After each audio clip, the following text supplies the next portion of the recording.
Seasonal depression is happening. It's occurring everywhere. Maybe not so much on our outer states, our nice warm states.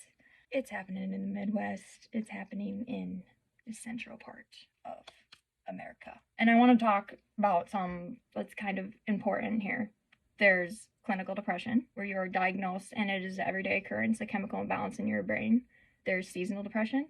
That is the type of depression that occurs when it's usually at the end of a season or the beginning of a season. Days are getting shorter, nights are getting longer. For seasonal depression, you have situational depression. And that is when you are faced with a situation, usually breakups, death, grief. You don't normally have depression, and you have depression now all of a sudden because of this situation. And then you have postpartum depression. There's multiple types of depression, but right now I'm talking about seasonal depression. Seasonal affective disorder, SAD. SAD. When I realized like the acronym for it is SAD, like major depressive disorder, MDD, I was just like, oh, sad, you know? I'm noticing it a lot in my friends who don't have depression at all. I'm noticing it in my friends who do have depression. I'm noticing it in myself.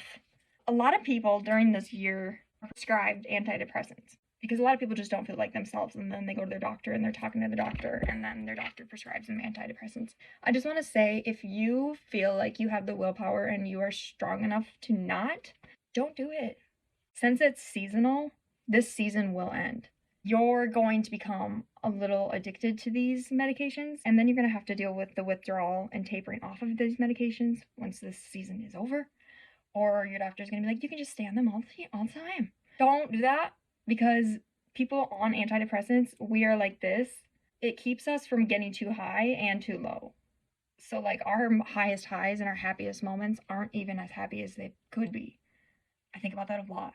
If you're going to be like persuade in any way, just try and stick up for yourself, and just remember that like this is a season, it's going to end. This is same thing with like situational. Some situations you need to go on an antidepressant. Like it's probably just really good for you to get more help that way.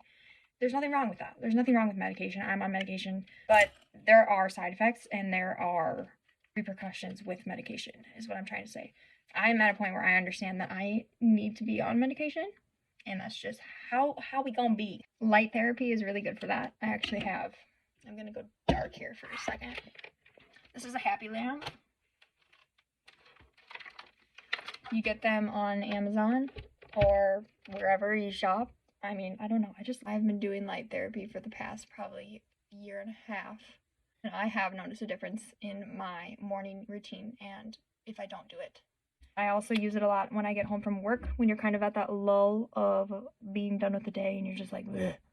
So I turn on my happy lamp then too. I highly believe in light therapy, and I was kind of laughing at it at first with my mom when she was like, I read up on it and I found this and I think you should use it, and I was like, okay, whatever. And then finally I actually started using it, and I just sit with it on me for like 15 minutes.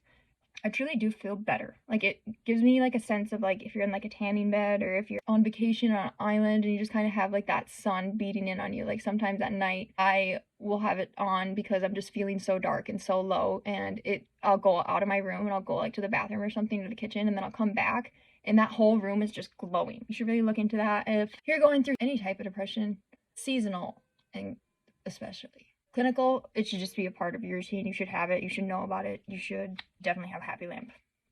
Okay, you have the depression that bothers you every single day of your life. I think it would be good to associate a happy lamp and light therapy into your routine somehow.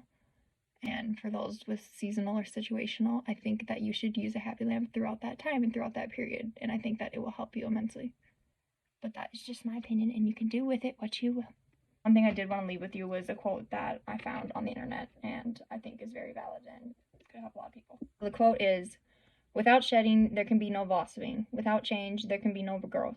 Autumn is a beautiful reminder that change can be beautiful. While it can be hard, sad, and a little lonely as winter is about to set in, it is also a constant reminder that spring is just around the corner. That after you've grieved and lost your leaves from one season, those very leaves you lost will be the nutrients that nourish your next blossoming. So in a beautiful roundabout way, nothing is ever really lost or wasted. It's all recycled, transformed, seasoned. Your pain and sadness will now become your strength and compassion in the next phase. This is from Aurora Visuals, and Emily wrote that. So shout out to Emily.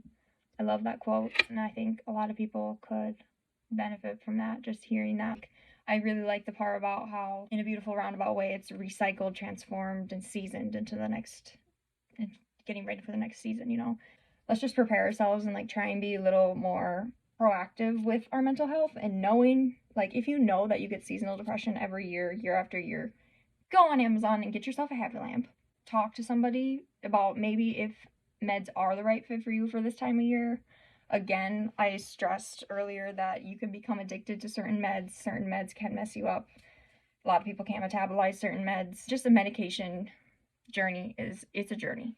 So if you want to get started on that journey, just know that you're going to stay on that journey for a long time, even after your symptoms and your season and of depression are gone. Be gracious with yourself. Keep that reminder that this is your time in the year to kind of cocoon up and figure out the things that you want to change about your life and make better about your life. Write down your goals. This is the time of year to kind of think about how you want your next new year to start, how you want spring to start, who you want in your life. Just, there's lots of things that you could do throughout this time of the year, rather than just get all sad and I feel you. I get there. I get sad, and I mope around for days, weeks, months, whatever. But we can't let depression absolutely rule and control our lives.